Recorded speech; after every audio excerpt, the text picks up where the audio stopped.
thing to keep your house show ready every day. And trust me, if I had to do that for 2 months, that would have been tough. I've been dropping that price in a week, you know.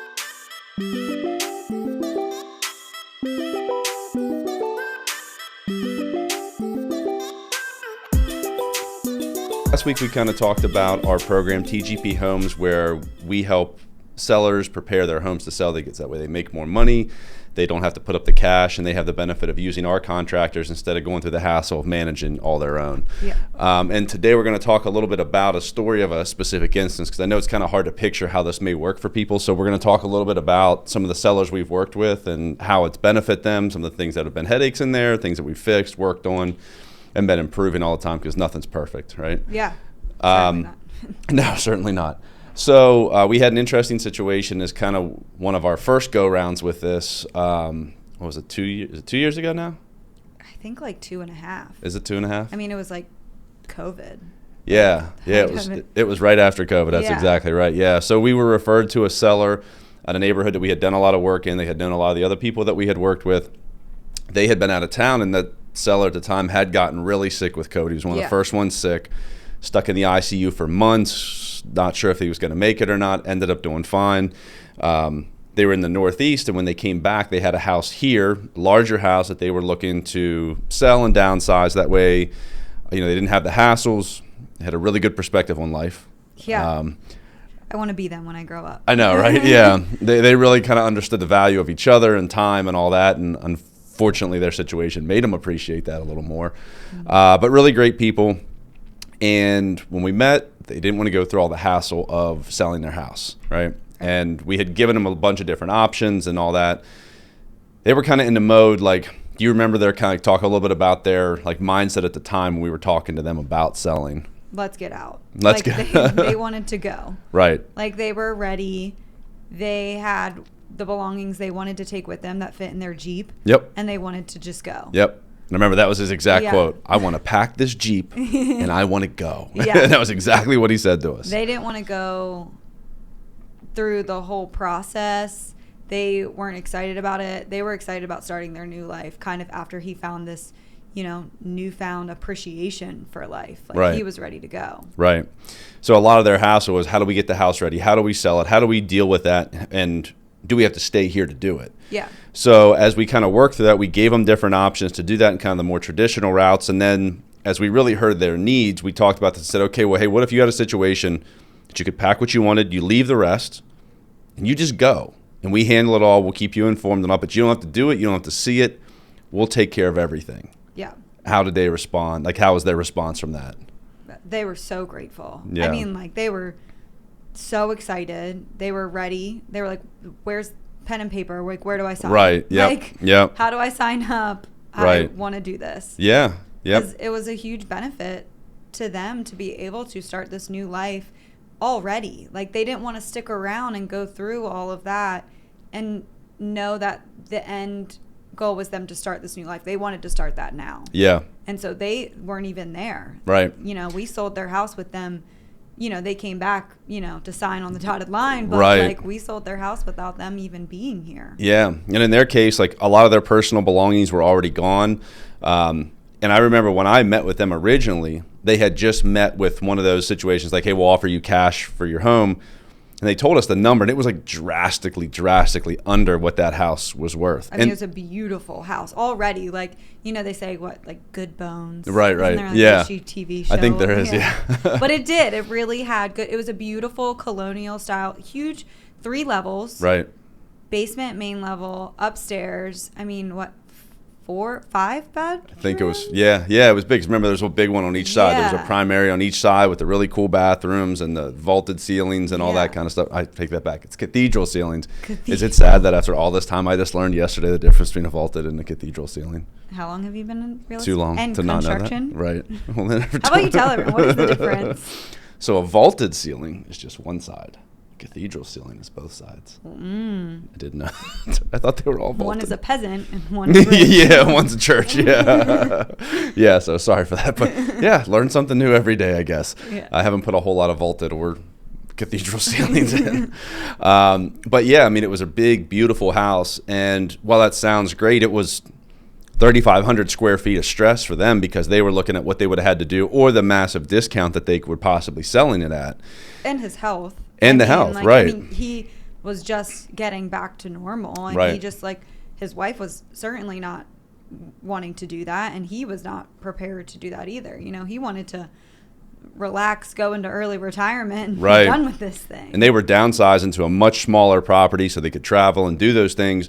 And the worry of a house was like super, super stressful to them, where it's going to be stressful for most sellers. I mean, their situation was a little extreme. And I think that was cool because that's kind of how this thing was born. And it's just like any job, like doing your taxes is stressful to me. I'm not an accountant. I don't do this every day. Where for us, a house remodel is not as scary because, you know, most people, if you do 1 or 2 in your life, that's a lot. You know, would we do 20 last year, right? Like in various versions, some, you know, 6-figure renovations on these houses. And it's more normal to us. We deal with it every day. We've come up with the headaches. We found the problems. We fixed most of them as they come up. But we troubleshoot when they do. Yeah.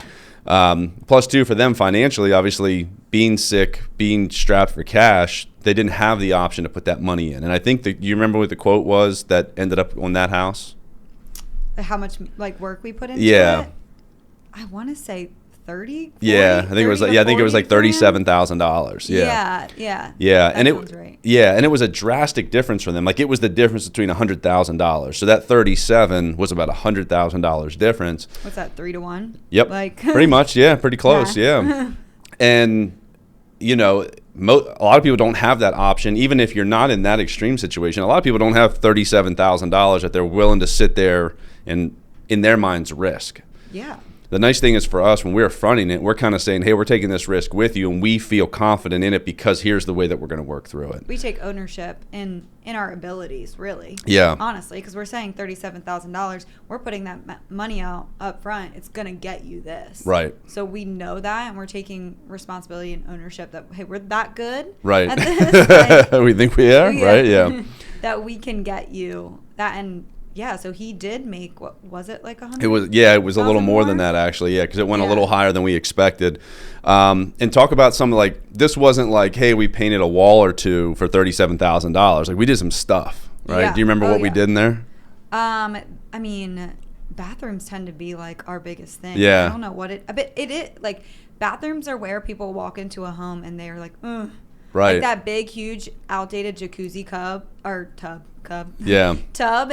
Like, I'm sure in 1990, like, that was the sickest thing ever. Like, because like 8 people, like that was a party. Like this tub in their shower, like so in their bathroom, their shower was like, you know, like a typical one, like narrow. One.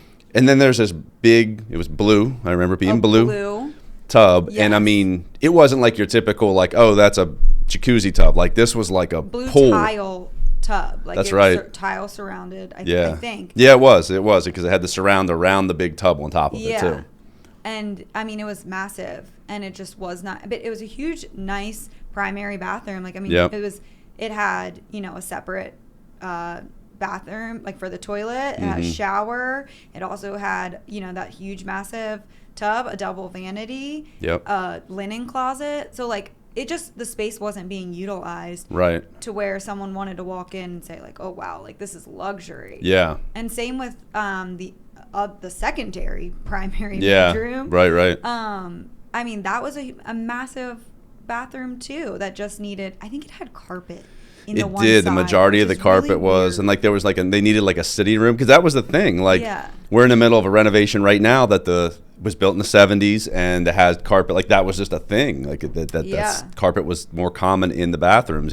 So we put a whole new shower in there too, right? We did the vanity, we did the lights, all of it. And we took out that shower and we made it into tub. Like you took out the tub. Well, that's right, the shower. Yeah. We made it into like a getting ready area, like a vanity, right, which was really cool actually. So it was like where someone could sit down, do their makeup, and like, that was nice. And then that bathtub we turned into just a huge shower. It was so cool. And so luxurious, and it was just really awesome. We'll have to like put before and after. That's like my favorite really one. Cool. I keep that one and look at it all the time. It was such a cool footprint.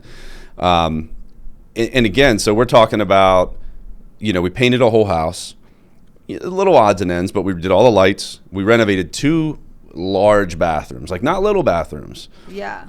And we were at that like $40,000 mark because we did it efficiently with our contractors that give us good prices. We did carpet in there too. Yeah. We got rid of a lot of stuff because one of the nice things for them with leaving, remember they were able to leave whatever you don't want to take with you. Yeah. We can add that in there to have the junk hauled away, to have a dumpster come and get it. I think that was one of the biggest savers for them too. Like all the other stuff is great, and it sounds weird to say, a couch and a chair and some garbage here and there was a big deal, but you think about it. Anytime you've ever moved, what's the most frustrating thing? Like at the end, what do you have to do? All the little odds and ends. You end up with a box in your next house with like paper clips and like chapstick and crumbled up pieces of paper and receipts where like you don't need any of that. And, like, right. So I mean, they had half a garage full of trash that they got to leave, and like there's nothing worse than like, okay, I got all my stuff packed, I'm ready to go. You think it's a dump trip, it's not. It's 6 dump trip. Like even like I should know better at this point in time.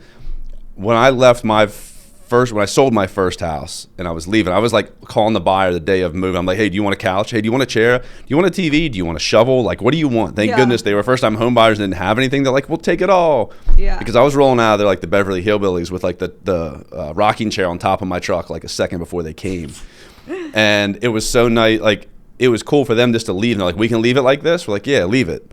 Yeah. To, have the dumpster come in. They didn't have to see it. They didn't have to deal with it. They didn't have to, do I keep this? Do I not? They just were able to get rid of it and go. Yeah.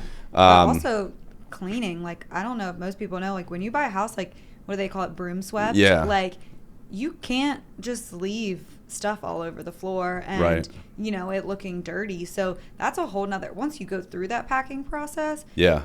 And then the stuff you don't want, like the junk removal. And then you have to sweep and clean and make sure like the next person walks in. And, right. They could leave cobwebs. They could leave dirt. Hey, broken tile here. Sorry, see ya. You know what I mean? And we were handling all that kind of stuff. And it's a process. And probably not one that's a lot of fun either, is it? No. Right. and I think that was before we had this. That was one of the biggest things. Now it's still a little stressful if it's occupied, right? If you're living there, you're living through construction, and we operate pretty quickly too. Yeah. Because I think that whole process took us like a month to do everything? Yeah. I mean, a month, and it was a huge project. Right. So like a month is really good, and part of that is also due to, these sellers not having to live there. Right. Like, and we are okay with longer timelines. It's just we have to set that, what's that plan for that person? Yeah.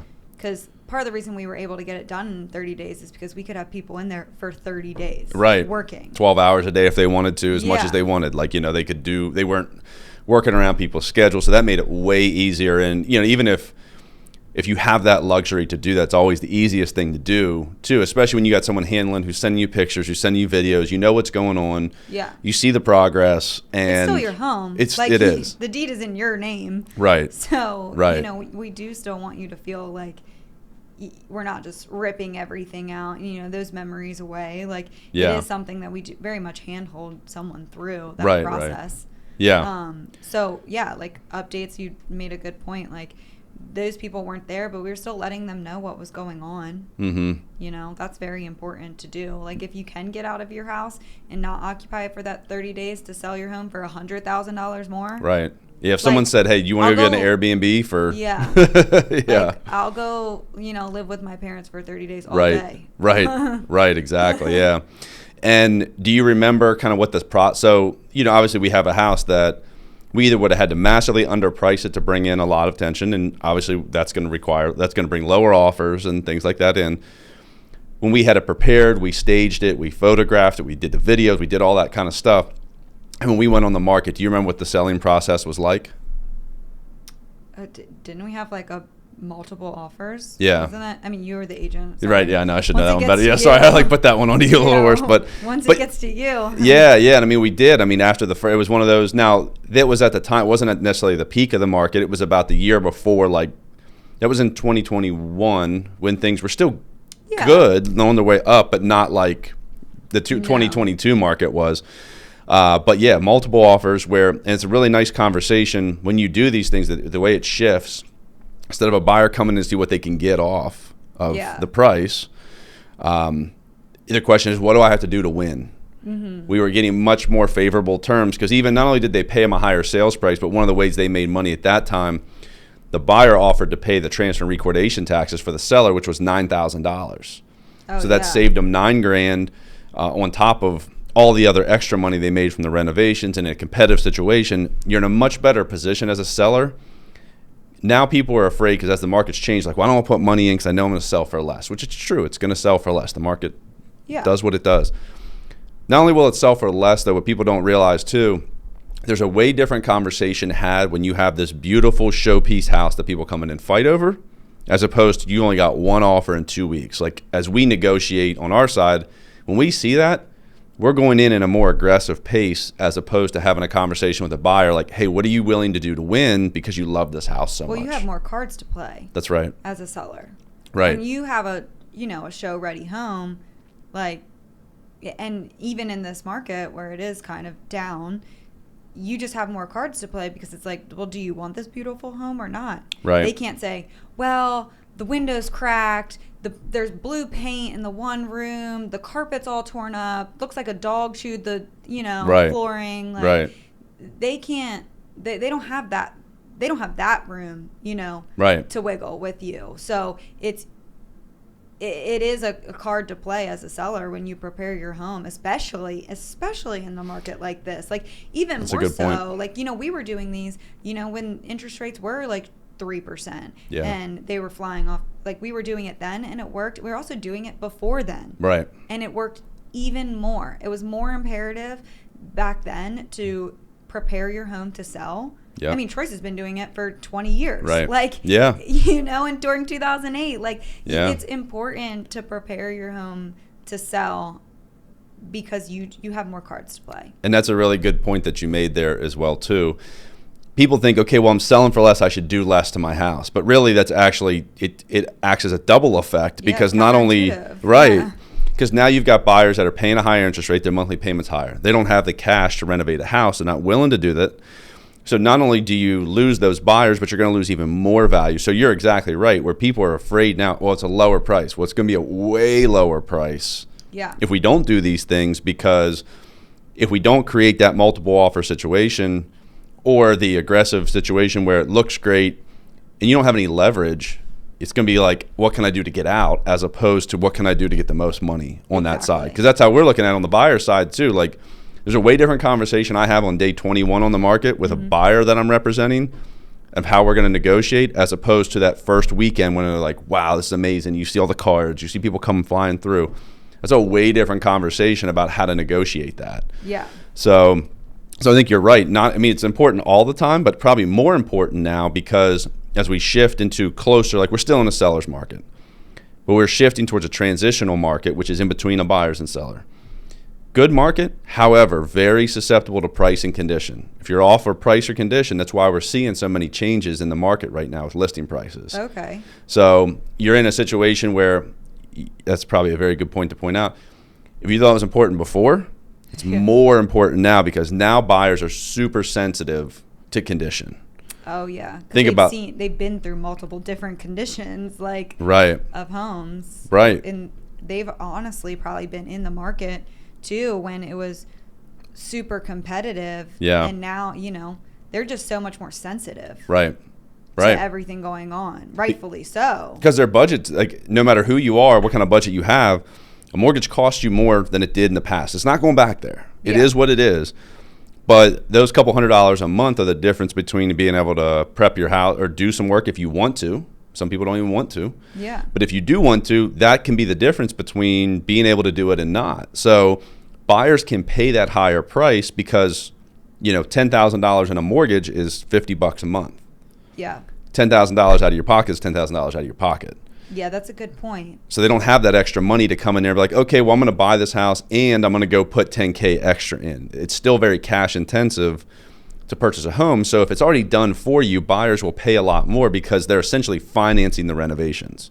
Yeah, I never really thought of it, from the seller's perspective, like, $10,000 more or $100,000 more on the sale price. But from a buyer's perspective, that $10,000, it does equate to less in your monthly mortgage for already updated home, and then rather like instead of using that every month, like me, like spending money every month to, you know, update my home to where I want it, which I'm very happy with my home, but like right. I'm also in a fortunate case where I bought when interest rates were lower. So now that they are higher, don't you want to keep that money right. in your pocket every month? Right. Like you just got to figure out where your pain point is. Is it $50 extra a month, or is it, you know, $5,000 every month to do what you want to do to every single room? That's right. Yeah, exactly. Because think about it, if you had $20,000 more, would you pay $20,000 more for a house that you don't have to touch, as opposed to a house you have to put, let's call it $15,000 in? Yeah. $5,000 savings. A lot of people don't have that option. They don't have $15,000 laying around afterwards. To buy a house for $20,000 more, it's like $800 more in your closing costs, and it's $100 a month instead of like $15,000 today. And you can refinance. Like they costs of things are only going up. Right. So like you can't refinance your flooring purchase. That's a good point. Yeah. Yeah. You can't refinance the carpet that you installed. Right. Yeah. Right. So if you don't have to do any of those things, yeah, you can refinance your mortgage rate. You can do those things as you go. That's a good point. Yeah. So I mean, this product has a lot of. I mean, it's always been a good. Obviously, the better your house's condition, the more it sells for. But as this market changes, it's going to be even more important because, like, if you think about, I think the stat, if I have the stat correct, during that time frame when everything was going crazy, less than 1% of homes on the market had a price drop. Do you know what it was last month? Oh God. 82%. That would be a much better. That'd be a more impactful stat. It was like 40% though, which is still a super high number. So, but yes, I mean, it's a much higher number because people are overpricing and have to come down, and they're under conditioning because they're like, man, the market's worse. I'm not doing anything. Yeah. Which is going to make you sit longer, which is going to make you get less and less and less and less and less all the way down. So this product is going to, not only that, but cut down on the speed because, yeah, the renovation's painful. Now, in their case, they moved out. Not quite as painful. Yeah. Well, but we also, you know, afforded them the opportunity to be able to just, you know, move on with their life. Like, see ya, right. If you're saying, you know, price drops, those take time. Like that's what, you know, 2, 3, 4 weeks on the market. Right. And that's 4 weeks where you can't go start your new life. Yeah. Because I will say, like, you want to talk about painful, like living through the renovation for a couple weeks, that's painful. Yeah. You're getting a return on that. What's really painful is when your house is on the market for a month. And every day you got to keep it clean. You got to be ready for that one showing. I've only personally sold one house, and luckily it sold in 8 days. And this was back in 2016. Wait, hold on. Go back. You sold more than one house. No, sorry. Okay. Me personally, I have not listed and sold one house. I personally have sold my own house one time that I lived in. That was my primary residence. Thank you. Yeah, people are like, why don't we listen to this bum? Thought these guys were good. Yeah, thank you. Sorry. So, but when we did that, that was a long 8 days. If we had a baby too at the time, we only had one, thank God. It's a tough thing to keep your house show ready every day. And trust me, if I had to do that for 2 months, that would have been tough. I've been dropping that price in a week. You know, just for me personally, like it was hard every day. Like I'd get up and go to work. My wife would get up and go to work. We had to have it ready in case someone wanted to show the house. Yeah. That's a lot every day. Like there's a difference between our house is, I think, always very clean in general. Like, but there's a difference between your day-to-day clean and there's showing your home. You can't leave that fork in the sink. Like when you're cleaning the baby bottle, you can't be like, I'll get to it this afternoon. Yeah. Like there's throw up on the couch. Yeah, right. Yeah, that's a tonight problem, right? But having everything in the right place and having the shampoo bottle in the right spot and the toothbrush laying in the right, you know, like it's all putting the coffee maker under the counter, doing all those things. Well, if we can reduce that time to be extremely short window, it's a little painful up front if you're living there. If you're not living there, it's not painful really at all. But it's a little painful up front for a huge benefit at the end. And plus, too, that pain comes with a bigger cost. You get a benefit. Oh, yeah. The pain on the other side just comes with lower. Like you actually pay for that pain because all the pain longer comes with a price tag. Right. But how much do you want to pay? Right, exactly. It's a much bigger one on the other side there. So that's all. And they were great. I mean, what a great, amazing people. It was nice to be able to use this for them and make their life a little easier. And as we go, if anybody's watching this and they have questions about this, they can email us, call us, talk about the process a little bit, share some of these other stories. We got references, all that kind of good stuff. So thanks for spending the time today. We'll come back and talk about another story next week. Yeah, thanks.